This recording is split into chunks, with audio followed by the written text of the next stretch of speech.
இங்க ஒரு ஆள் பேர்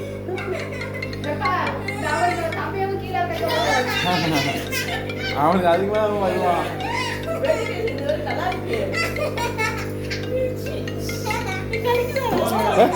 அப்படிதான் சொன்னாலும் இது பண்ணாத, காலை பசக்கூடாது. அதுதான் வேற ஒன்றும் இல்லை. டக்குன்னு 5 நிமிஷம் தான். டக்குன்னு கால் இப்படி பண்ணக்கூடாது. மீன் இதாக இருக்கக்கூடாது. மச்சான் பாரு என்னதான் பண்ணு பாப்பான்.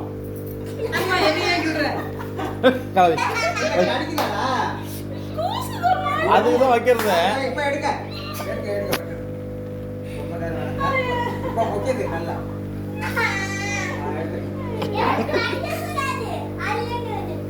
போதும் எடுத்தா சொல்ல போட்டா